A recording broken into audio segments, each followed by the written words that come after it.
maire bi toog noonu rek moom ndeysaan ak as tuut muy jéem a def kii waaw loolu léegi nag waa Tëngéej est-ce que am nañu droit wax ñoom ñoo ko voté kon léegi nag ni da ngay nangu liñ la teg. ñoom ñoo ko voté ñu fàttali ne ñu ngi woon ci Moustapha Cissé Lo waaye xam naa ne ba tey am nañu ñaareelu ponk. dañ cay jógee rek dem ci boobu Aline Sow.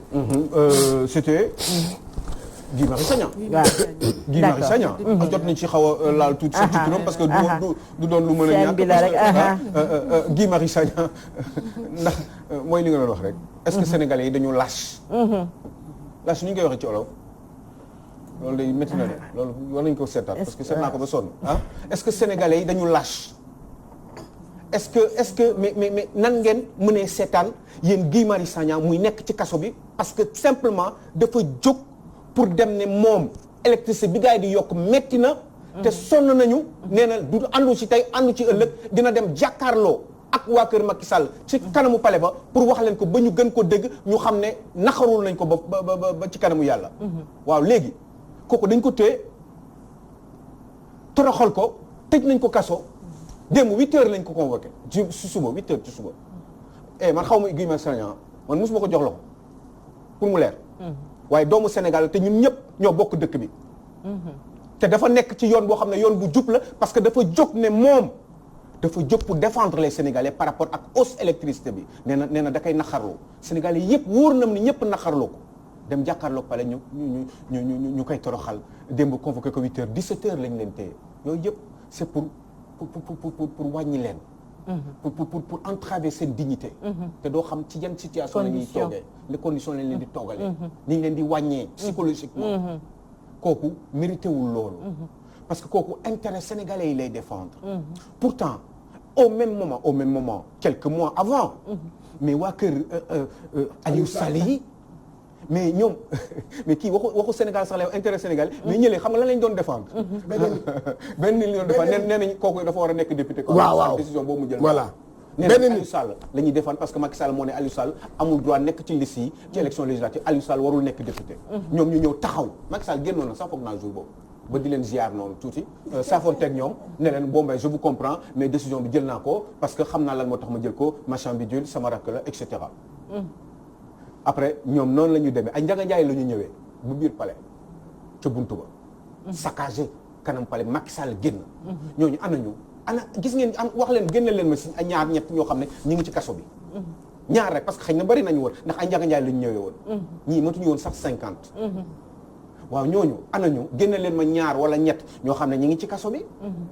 loolu Fouras daal di xëdde kon ce pays dafa am affaire kuma am ndey ak kuma amul ndey te loolu il faut mu jeex fii te kooku il faut ñu continuer di wax ak sénégalais moo tax gii boo génnaatee bul defati nii am na yeneen stratégie yoo xam ne moom moo gën pour daf ko jarul de jaru ko de am na keneen Babacar Diop di professeur muy ku responsable à l'université Cheikh Anta Diop de Dakar xam nga ne donc kooku bu demee tamit bay bokk ci combat bi am na sénégalais yi ko gën a sonn parce que moo ngi percevoir salaire am absolument c'est un universitaire tout à fait am nañu ko gën a am problème te génnuñ ci mbedd bi moom moo accompagné Guy Marius Sagna ak quelques jeunes ba am na ay professeurs yu jóg ne sa place n'est pas dans les prisons mais plutôt dans les salles de classe voilà jóg nañ di xeex nag moom waa CSET ñëpp parce que lu tax moom mënoon na ko bañ a def mooy lu ñuy wax jeunes yi am nañu liggéeyu bëri fi am pagaay comme Aliou Sow te génnuñu kan moo génn Guy Marius Sagna Babacar Diop ak quelques personnes yu leen accompagné nga xamante ne sénégalais yëpp la ñuy xeexal Guy Marius Sagna am na ñu mu gën a ñu ko gën a sonn téeméer yoon te génnuñu xeex lan la pourquoi cette peur je pense que ne peut-être lu ñu leen di mater à chaque fois bu ñu génnee di def ay sorties def ay manifestations moo tax léegi sénégalais yi bu njëkk ba peut-être nu ñu doon amee audace si def ay manifestations léegi ñemeetuñ ko parce que boo génnee rek ba commencé dugal nañ la ci prison bu ñu la garde à vue wala yeneen dañ la bàyyi foofu parce que kanam est-ce que loolu léegi commencé na am psychose chez les sénégalais ba ñemeetuñu manifester boobu tamit beneen interrogation boo xamante ne mën nañ ko soulever ci cas bi parce que bari wuñu woon bari wuñ ñu ñu jàpp aussi parce que dañu wóolatul Sénégal dañu wóolatul homme politique yi xoolal ana ñoom Y'en a marre ak ñoom Moustapha Niasse yaa ngi leen di fàttaliku ñoom contre le président Wade bi ñu taxaw place de l'Obélisque ànd ñoom ñëpp ñi Moustapha Niasse yor xeer et cetera ñoom ñëpp ay Ousmane Tanor Dieng ñëpp taxaw ànd ak waa Y'en a marre ànd ak société civile bi pour loolu ñoom bi ñu ñëwee ci nguur gi ana ñu seen diggante ak ñoom société civile bi ñoom Y'en a marre et cetera jeex na c'est fini pare nañ ci donc ce qui fait que sénégalais bu ñuy xool loolu aussi des fois dañuy naan mais ñii jaruñu wóolu. parce que de toute façon seen intérêt bopp kese. leen rek moo leen tax a jóg sénégalais yi taxu leen a jóg. mais sénégalais yi aussi il faut que ñu xam beneen affaire dëkk bi mi ngi commencé di changer te am na ay nit yu bees ak ay xalaat yu bees. ak ay attitude comportement yu bees yoo xam ne mi ngi commencé di feeñ ci nit ñi. booy dégg ay frappe France dégage. xamal ni frappe France dégage kenn mosu ko woon xalaat il y a 15 ans. Donc mentalité yaa ngi changé. état d'esprit yaa ngi changé. jéem leen commencé di bàyyi xel chaque jour moo ko fi 70% des Sénégalais. moins de 35 ans la ñu am. 70%. des Sénégalais moins de 35 ans la ñu am. ki nga xam ne mooy deuxième personnalité. ci dëkk bi du pouvoir ci Sénégal. pratiquement il a 80 ans passé 85 ans xaw ma lan Moustapha Niasse. ñoo ñu diriger kon il faudrait que ngeen commencer di jël ñoo xam ne ay nit ay jeunes la ñu. ñoo xam ne vous êtes de la même génération. ngeen jéem a liggéeyandoo ensemble bokkandoo doxandoo dóorandoo mu daan parce que finalement Guy Marius Sagna moo ëpp njëriñ foofu Moustapha Niasse. Guy Marius Sagna moo ëpp njëriñ Moustapha Niasse moo ëpp njëriñ Farba Ngom te xam ngeen ni Guy Marius Sagna moo ëpp njëriñ Farba Ngom xam ngeen ni Farba Ngom bu dul woon Macky Sall du tekki dara ci àdduna yow Moustapha Cissé Lo yaa ko wax yow yaa ne ñu dem seeti fan la jëlee alalam pourtant yaa leen bokk mbuus yéen yaa leen bokk yéen yaa leen vous êtes ensemble yéen pañe bi yaa leen ko bokk yow boo demee ba wax loolu njortoon nañ ko nag ñun njortoon nañ ko parce que ku doon def pousse-pousse pousse-pousse la doon def kooku moom moo toll fi mu toll nii ci ay milliards ba yow nga bokk ci moom suturaaloo ko xaw ma lan ngeen jotee ba génnee ko xamal ni problème am na ci dëkk bi fii nag bu fi guerre civile war a am parce que seen xol yi jeex na de banlieue bi metti na de gars yi xiif nañu te sonn nañu te les jeunes là ils ont la haine. monsieur Sow benn fan sa club Walfadjri nee na ma wax la ne nee na waxal Aliou Sow ne les Sénégalais ont peur de mourir seulement moo tax ñuy bañ a. Ils n'ont pas véritable je ne suis pas d'accord avec lui parce que pourquoi ils n'ont pas peur de mourir. Parce que sinon du ñu jël gaal di dem di jël ay risques. ba bët ñaata fukki nit ak 13 personnes dee nañu démb xaw ma bëgg démb waaw démb Sénégalais 23 personnes 23 moi je pense que dañu diñ Fatou. auditeur bi téléspectateur bi dañu diñ ces gens là c'est que dañu xamatul et puis dañuy dem ba dañuy réer xamatuñu kan la ñu war a wóolu mais du wàllu dañu ragal dee des fois mais ku ne da ngay jël gaal locce yi ngay jël dem ba boo xamee li xew ci géej ngay jël risque bi pour rek mën a tekki jox sa ndey jox sa baay dimbali leen yow nga mën a tekki dara sax yow te loolu nekk fii ci dëkk bi nga dem di ko reyante feneen di brasser wóoru la sax ne yow di nga yegg ngay risqué loolu wax dëgg yàlla franchement moo tax nag naa leen wax dara de waaw dem leen nag loo leen am rek jël dem leen immigré ji wuti doole comme dañ leen ko sànq fii bëgg leen toroxal dem leen partez et revenez et préparez-vous pour les nouvelles générations mais bu leen kenn wax bu leen émigrer ce n'est pas vrai boo nekkee bitim réew dina boo fa nekkee boo xiifee dañ lay jox nga lekk boo xiifee dañ lay jox nga lekk boo feebaree dañ lay faj balaa ñoo seet ni am nga këyit ba pare dañ lay faj ba pare doo ko seet nañ lay war a def ndax ni nga fi duggee légal nag légalul waaye dañ lay toppatoo d'abord loolu mooy dimbali doomu aadama yëg doomu aadama toppatoo doomu aadama te loolu mi ngi ci l'islam sukkuna dégg nga loolu mi ngi ci sukkuna mi ngi ci l'islam l'islam loolu la wax dimbali solidarité islamique dimbali sa mbokk jur xam nga mais donc finalement oui imam bu baax nañu wax ni lu tax ñii soxor est-ce que ñii yor seen i courses chaque jour te du ñu woote solidarité nationale du ñu woote partage des richesses équitable nit warul judd ñi màgg ba dee te ñu koy toroxal amul sax waxuma mu am lépp parce que yàlla yemalewul mais am le minimum di war a lekk naan ba mandi lekk ba suur naan ba mandi di solo bu bëggee faju mu faju loolu ngeen ni yéen ay jullit ngeen chaque jour ngeen ñuy bëgg rey ak seen i course loolu mënul nekk ce n'est pas possible mënoo di def loolu défendre léeg-léeg man défendre léeg-léeg moo ma gën a défendre nit ki moom mu retrouver wu muy reetaan mu kontaan mu am dignité mu am jabaram moom ay doomam di leen gis xale yi di màgg ñu dem di jàngi bu ñu feebaree mu faj leen loolu bu amul ci dëkk boobu nit ñooñu baaxuñu ñi ko jiite baaxuñu ce n'est pas possible mais pourquoi tubaab yi di def loolu mais pourquoi tubaab yi ci yii nii ñu gën ñu si lu tax ñun duñ ko def man xam nga man te pourtant tubaab yi ñoom man de civilisation judéo-chrétienne lay seetlu ana lu tax ñoom ñu mel noonu ana lu tax ñoom ñu ne ñoom nit ku amul dañ la war a dimbali. nit ku liggéeyal ku amul ku nekk fi nga dëkk parce que pour ñoom dëkkuwaay sax dignité la. yow fi nga dëkk boo ko mënul fay dañ la war a dimbali.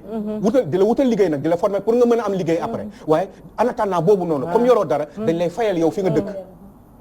di la jox nga lekk ticket restaurant boo fajoo mais ñu ne xale yooyu bu ñu dem fii ku fi feebar da ngay dee diabète baa ngi bëgg rey doomu aadama yi. cancer baa ngi bëgg rey doomu aadama ku fi feebar da ngay dee. parce que bu amuloo ñoom xaalis bi ñu yor yëpp. bi ñu sàcc yëpp. buñ siy def après bu ñu feebaree. jalis bi cher fële la ñu dem faju. ñaata la ñuy fajoo 2000 euros ngay fay. frais d'hôpital journalier pour mën a faju normalement hospitalisation en France 2000 euros maa ko wax. na kenn ñëw weddi ma fii. dama ne ñii dañu soxor Macky Sall barki démb bi Tanor génnee àdduna lu mu wax dafa ne ñu jox ko frais d'hospitalisation yi pour mu fay ko Macky Sall yaa ko wax ci dëj ba yow yaa ne nañ la jox frais yi li mu fa fay yépp pour yow nga fay ko. pourquoi doo leen faju Sénégal. parce que da ngeen xeeb fii parce que xam ngeen ni fii doxul. parce que xam ngeen am na loo xam ne liggéey leen ko pourtant yéen yaa ngi fi depuis 20 ans 30 ans liggéeyu leen. boo leen liggéeyoon dëgg-dëgg kon du demee nii. wala yaa ngeen dem Maroc fii médecins yi yéen fii nga leen di former. fii la ñuy former wu. ngeen def ni lu yoon la yéen ngeen ne ñii da ngeen war a continuer di leen voter di leen déglu. ba pare ñuy pëcc xoo si seen bi di lekkante di tamante dëmm. parce que ñoom nag entre ñoom la. ku nekk xam nga sa morom Moussa Cissé Lo waxal. boo waxee mbir mi sotti man de su ma xamoon dinaa wax. kon waxal dëkk bi nag il faut ñu lijjanti ko Fabel. en tout cas suñu frère Guy Marius Sagna ñun ñëpp xamuñu ko comme ni nga ko waxee sànq musuñu ko gis ak bët. waaye defe naa ne mi ngi ci foo xamante ne du place am. du place am ak mboolem nekk ko foog moom te loolu kenn. defe naa ne bu ñu jugoon rek benn bés rek bu ñu jugoon daal di taxaw daal di wax non defe naa ne foofu ñu nekk non seulement dinañ fa génn et bu ñu génnee man gëw ma dañoo war a changer stratégie comme ni nga ko waxee Alioune Sow sànq du ma ko nangu parce que ci li ñu war a nekk dafa li ñu nekk dafa légal. dafa légal parce que on est en démocratie bu ñu ko waxee. donc am nañu droit génn wax lu leen metti donc ñi nga xamante ne ñoom ñooy njiit yi. ñoom ñoo war a xoolaat bu baax a baax seen taxawaay su fekkee ni démocratie boobu li ñuy wax existé na xaw ma nag. xam nga c'est que niveau de maturité bi. moo tax ma ne àndul ak yenn manifestation yi. parce que dañ ci en fait Fabel dañ ci tolloogul. gis nga des fois bon dañuy jàng des fois ay les grands complots politiques. gis nga population. dafa am noo koy xëccee ci yow booy xool. mos naa ko fi wax. Hitler ci boppam xam nga tas na àdduna. lu nekk def na ko fi. mais Hitler dafa am nu mu ñëwee ci nguur gi. même ay Front National yi ngay gis nii. yenn parti extrémistes yi. dafa am nu ñuy ñëwee ci nguur. te coow du jib il faut en fait xaw ma nu ñu koy waxee ci olof mais il faut faire pas faire du frontal. waaw il faut pas faire du frontal. il faut faire du fractal en fait da ngay xaar.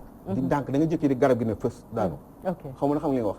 doo ko pousse ni boo koy pousse di ko gësam ñëpp dañuy xam ne yaa ngi jéem a daaneel garab gi da ngay dagg ndànk di jàll mais pour loolu il faut ngay dem di gis def ay comité de quartier par exemple di waxtaan seet ñi nga xam ne ñoom ñooy les porteurs de voix dans chaque quartier nga dem waxtaan ak ñoom di def ay réunion di créer ay leaders di leen teg ci quartier yi les comités quartier bu nekk nga dem gis fa ki nga xam ne moom lañ fa gën a xam nga woo ko ngeen waxtaan nga convaincre ko ci yu bari wax ko li nga xam ne mooy problème yi dëgg bu duggee ci boppam moom bu demee day wax ak population bi day def genre pyramide lay doon te gis nga loolu rek mooy solution bi parce que xam nga lu tax parce que nit ñi Sénégalais atteindre ñu la maturité dëgg nécessaire pour parce que gëm la preuve xool dañ leen di nax chaque fois di leen jox mais est-ce que confiance boobu Alioune Sow Sénégalais yi amati nañ ko parce que wax nga ko sànq bu ñu fi gisee ku ay groupe yu jàll cité nga ci bu mel ni Y'en a marre kenn déggatu leen kenn gisatu leen te pourtant jeunes yëpp dañoo amoon confiance ci ñoom jeunes yëpp dañu leen joxoon voix bi topp leen mais anamu tey déggatuñu leen fenn gisatuñu leen fenn donc keneen su ñëwee bëgg a woote dina métti trop pour jeunes yi joxaat ko confiance boobu aussi.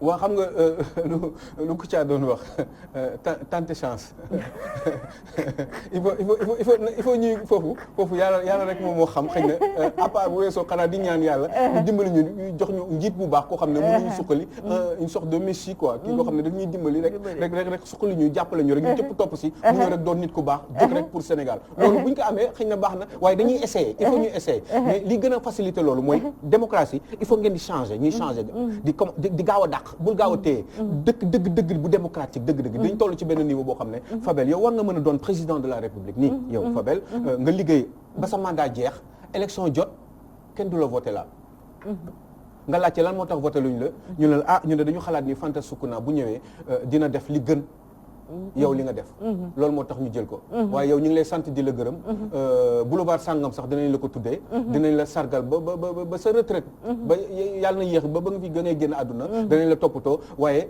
sa liggéey rafet na trop kontaan nañ ci yow mandat bi nag doy na waaye gis nañ ni buñ la joxaatee yeen ñaareelu mandat xëy na jox Fanta Soukouna beneen mandat mu remplacer léegi parce que moom li mu ñuy wax nii xalaat nañ ni moo doon li gën ci ñun donte yow ñu ngi lay sant di la gërëm il faut ñu toll ci niveau boobu c'est pas parce que sax da nga liggéey benn mandat rek que forcément dañ la war a renouveler un autre mandat ba pare njiiti aussi il faut ñuy doyal François Hollande dafa ne man de su chômage bi wàññeekuwul damay bàyyi waaw du ma nekk candidat. déet damay bàyyi kay du ma nekk candidat. waaw non loolu moom non c'est que. ni ko waxee noonu la ko defee. non c'est que gis nga te loolu lan la si l'islam wax mais kooku xamul mënul tari Fatiha. non Aliou mais lan la si l'islam wax loolu. Aliou ana ñooñee ñun ñii ñi jiitu ñii di dem ci grande mosquée chaque jour. di jiitu ci jàkk yu mag. Aliou xam nga lan mooy problème mu Sénégal Afrique la de. nguur dañoo bëgg nguur.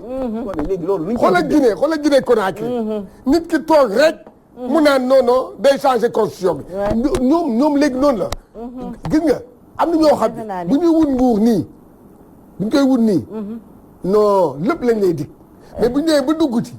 dafa neex boo xam ne. dootuñu ko bàyyi ci. daa neex. loolu moom non c'est que yow yaay jiite ñëpp yow yaay def lu la neex. mais tubaab bi mais François Hollande nit la comme Macky Sall. loolu moo tax ma ne la africain. xoolal rek uyu ma yow da nga gis est-ce que ci les pays démocratiques. les pays les plus avancés au monde. est-ce que yow gis nga loolu. non parce que ñun ñii fii Sénégal. dinaa ci ñëw sax parce que loolu ma lay wax ni naa ñëw ci kii bi ci sama sport bi. africain ak Sénégal ñoo bëgg a nguur. dañoo bëgg a nguur la ñu bëgg dafa neex. xoolal Afrique xoolal Cameroun Paul Biya mënatul sax dox. wallaay mu toog rek ci nguur gi. xoolal Bouteflika bu doon population bi dàq ko dafay toogaat ci pousse-pousse ana président ak pousse-pousse di dem pousse-pousse. am na ñoo xam ne non c'est que honnêtement. man dama bëggoon naa ñu defal ma différence te vraiment dinaa si gën a gëstu sax parce que du xaj fii entre la civilisation arabo écoutez-moi bien parce que dans intellectuel damay xalaat lu bari chaque jour. ñu defal ma différence entre la civilisation mokkalaguma nag li may seet ñu defal ma donc la civilisation arabo-musulmane parallèle et la civilisation judéo-chrétienne. ñu tegal ma parallèle bi. pour xool en tout cas ci Zaïre laa wax judéo-chrétienne moo gën mais xam naa ni loolu beneen débat la bu nar a yaatu booy seet te Charles mi ngi wax ne ñu temps bi jeex na te defe naa ne dese nañu benn point boo xamante ni xam naa boobu moom dañ koy brosse rek Charles boo ñu ko mayee dañ koy brosse rek jàll ñi ngi nuyu bu baax a baax Adja Magui Xuma moom mi ngi apprécier bu baax Alioune Sow mi ngi apprécier bu baax Maki Xuma Charles mi ngi apprécier bu baax a baax ki nga xam ne moom mooy Alioune Sow ak coach ak Moustapha Diop noonu ñu la ñu ko ajaratu Penda Diallo Gueye waxee ñu bàyyi la rek nga brosse li nga xamante ni moom mooy ñetteelu ponk bi xam naa ni waxtu bi dab nañu ba pare. ñetteelu ponk bi mooy question boobu ma posé rek xaw ko mu doon genre kii un petit peu provocation. dama ne woon y a-t-il de l'électricité dans l'air yaa ngi dégg. parce que finalement xam ngeen ni électricité bi yokk nañ ko. mais loolu man maa leen ko wax fii. fii ak ñaari at du ko passé te dama baax sax moo tax mën a ñaari at. ndox bi ngeen di wax ni ak Suez dinañ ko yokk. Les denrées de première nécessité diwlin bi. ak meew bi ak ceeb bi. dinañ ko yokk. parce que gis nga fu courant yokkoo. dérivé yi xam ne moom mooy lié. à l'électricité dafay yokk par force. donc dinañ nar a gën a sonn gën a am ay problèmes. 2024 la ñu ne le pétrole bi di jóg beneen problème nar na ñëwaat. gis nga les Sénégalais sont inquiets kenn xamul Macky Sall lan la décidé. par rapport au troisième mandat. parce que gis nga théoriquement Macky Sall n'a pas le droit am troisième mandat amu ko. amul droit am ko ndax leer na nañ nit kese la te nee nañu benn nit amul tegle ñetti mandat te teg na ñaar donc mënul tegle ñetteel loolu la ñu wax ci constitution bi oulaala loolu il faut ñu dindi ko raxas ko ba mu set def comme si kenn musu koo bind parce que loolu moo nekk ci biir constitution bi ci article 27 donc loolu leer na waaye pétrole dafa nar a ñëw te dañu nar a commencé di ko génne nii ay 2022 2023 avant Macky Sall di dem Macky Sall est-ce que dina nangu question la parce que Macky Sall am na droit am troisième mandat donte li ma leen wax nii yëpp am na droit am troisième nan la ko amee constitution bi tere na ko waaye Macky Sall mun na changer constitution bi parce que am na une majorité mécanique à l'Assemblée nationale d'ailleurs honorable arrêtez dindi leen honorable député fii yàlla rek a fi honorable député ngeen war a dindi vous n'êtes que des députés simples députés de la République vous êtes là pour servir le pays loolu tubaab yekk daan def te dafa amoon lu taxoon ñu koy def mais loolu xajul fii ci explication toppandoo bi mooy fa war a jeex arrêtez de dire honorable député simple député de la République point barre vous faites ça pour un mandat de 5 ans et vous partez réfléchissons sur le mandat de Macky Sall est-ce que parce que Macky Sall narul bàyyi affaire bi di jaar noonu ci loxoom pétrole bi. parce que yaa ngi may fekk si de. Cheikh Diane dama ne amul droit constitution bi. non xam naa li nga wax de. Sénégal yi dama bëgg ñu wax. xam naa li nga wax parce que foofu réfléchir. kii Aliou Sow xam naa li nga wax de. xam naa li nga wax waaye man tamit am na lu ma fi waxoon. ni muy doxalee tànk yi muy doxalee ni muy defee. wóoluwuma ko de. léegi nag. wóoluwuma ko nag. wóoluwuma la yow Macky Sall. waaye nag. waaye demal kay. mais loolu. comme que nag bu ko ku wax sa mandat. ku wax rek nga dem tëj. ñu ngi nii yóbbuñu. waaw ñun suñu yoon nekk ci. waaw yóbbuñu bu ko ku wax mandat. troisième mandat attention. non dama ne. troisième mandat boobu. il peut être tenté de le faire. parce que pétrole il faut ak gaz il faut Macky Sall. il faut du am temps baax na rek na ngeen dem rek. du am temps kii déroulé. Macky Sall moom bi muy dem. loolu dafa leer nañ ni quoi. waxtaanu bandi la nag. affaire buy commencé di génn. Macky Sall du am temps déroulé. mbaa du boobaa la ñuy xam lu bandi di ndirool. boobu la. waaw jaajëf waay. non gis nga nag. bravo ma soeur. bravo non inspiration am nga ko. ok foofu ngay xamee lu bandi di nuru. voilà jaajëf waay. atiwa toj nañu fi. yow yaa fi toj nag. yow nag gis nga nag. yaa fi toj nag. waaw comme que gis nga nag. Guy Marius Sagna yóbbu na. yow yaa fi wax loolu. yaa fi wax loolu. yaa ne lu bandi di nuwool. non dafa ne bu boobaa. dafa ne bu boobaa la ñuy xam lu bandi di nuwool. léegi nii waxul dara. non non Aliou da dégg man kenn la dafa ne moom moo ko fi wax. bu boobaa dañuy xam ne lu bandi di nuwool.